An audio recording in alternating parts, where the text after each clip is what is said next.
Greetings, my dear friends. Today, let's dive into the perfect storm brewing in Japan's economy.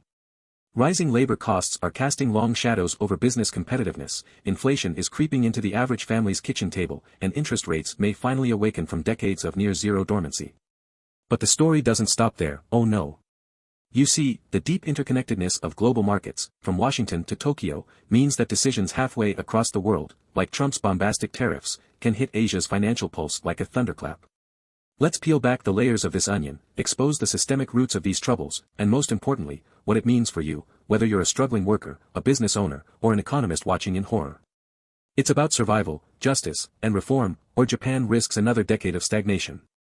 Japanese businesses are seeing the fastest pace of rising service prices in 32 years. 32.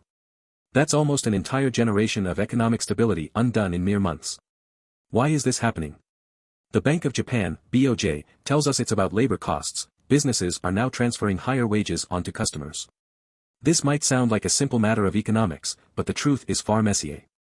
The BOJ data reveals that producer prices rose 3.3% year-on-year in October, a growth not seen since Japan's infamous stagnation period following the economic bubble burst in the early 1990s.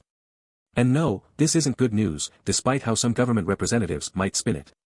Let's break it down into bite-sized numbers. 1. Labor-intensive sectors, industries with high wage bills, hospitality, transportation, healthcare, are being hit hardest. Their input costs are rising faster than revenues, which forces them to increase prices to survive. 2. Overall producer prices, service producer prices climbed 2.9% overall in October, signaling that this isn't a localized issue, it's economy-wide. Why does this matter? Because higher costs for businesses eventually mean higher prices for consumers. Except guess what? Worker wages, the supposed culprit of this inflation, are barely moving upwards. Hold on to your seats, because here's the kicker, real wage growth in Japan is still deeply sluggish. Absolute wages might be increasing on paper, but real wages, adjusted for inflation, dropped 3% in September, the sharpest decline in 9 years. So while companies are crying over higher labor costs, the average worker isn't reaping the rewards in meaningful purchasing power. That's right, workers are working harder, earning marginally more, but spending far more in real terms. Where is the economic justice in that?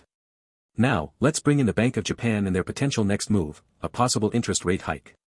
The BOJ, under the leadership of Governor Kazuo Ueda, is delicately trying to balance Japan's fragile recovery with skyrocketing costs. But the central question remains, will raising interest rates poison the recovery, or is it the medicine needed to cure Japan's debt-driven economy? For years, Japan struggled with deflation. The idea of prices falling might sound great to an ordinary consumer, but it's a sign of weak demand, reduced spending, and stagnating wages in the broader economy. Japan's inflation target of 2% has long been treated as ambitious, if not unrealistic, but now inflation is regularly hovering well above 3% in core consumer sectors. And yet, at some point the BOJ must intervene to slow it all down. Why?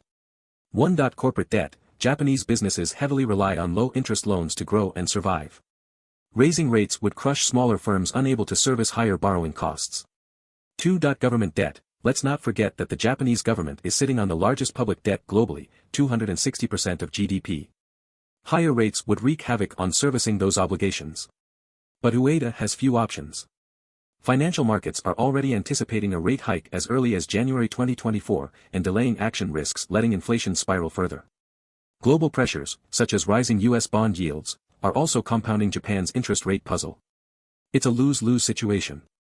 Jumping across the Pacific, how does President-elect Donald Trump, in his second term no less, fit into this Japanese labor cost crisis?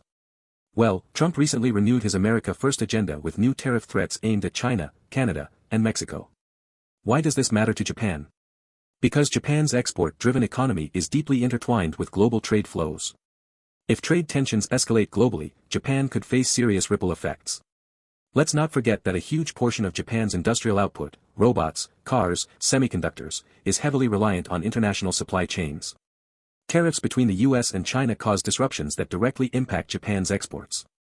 For example, 1. Car exports to the US, Japanese automakers like Toyota and Honda send millions of vehicles to the US every year.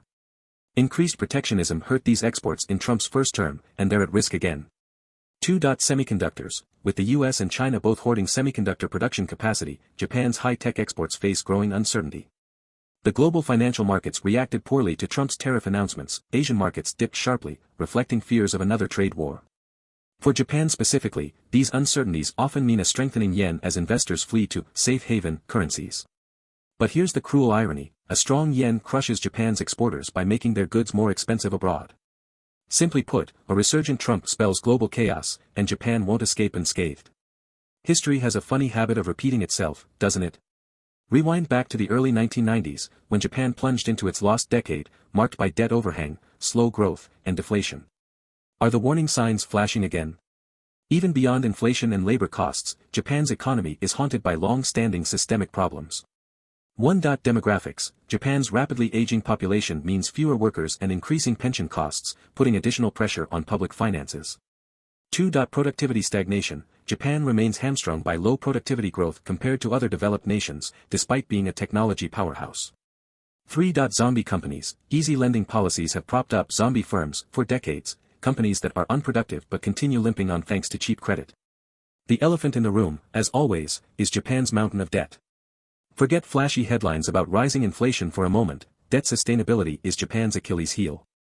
The BOJ owns over 50% of government bonds, effectively turning monetary policy into fiscal policy.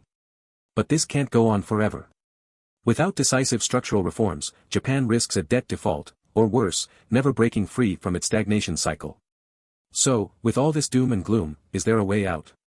Fortunately, there are policy tools Japan could implement, but they require bold leadership and systemic change. Japan must prioritize innovation and digital transformation, particularly in traditional sectors like manufacturing and agriculture. This includes automation and AI investment, while ensuring displaced workers are retrained and integrated into new industries. Lowering barriers for startups to disrupt outdated industries. To combat the labor shortage tied to aging demographics, Japan needs to overhaul its immigration policies. Welcoming skilled foreign workers. Incentivizing women's participation in the workforce through better childcare and work-life balance policies. Japan can no longer ignore its out-of-control debt. This means 1. Phasing out corporate subsidies to inefficient industries. 2. Reassessing defense spending increases amid geopolitical tensions. To our loyal audience, Japan's rising labor costs and a possible rate hike aren't just economic buzzwords, they're symptoms of a deeper malaise. The convergence of global trade pressures, domestic demographic collapse, and unsustainable debt policies has placed the nation at a critical crossroads. Will the Bank of Japan's decisions steer the economy toward a comeback story, or will they push us into yet another lost decade? And what will Trump's economic bombs mean for Japan's fragile gains? For you, the everyday consumer and professional alike, keep a finger on the pulse. The decisions made in Tokyo and Washington in the next few months could shape our financial realities for years. Stay tuned, stay vigilant, and let's demand better from policymakers before it's too late. This has been your in-depth financial analysis from Boss Economics World. Thank you for listening, and remember to comment below with your thoughts. Until next time, stay informed and stay skeptical.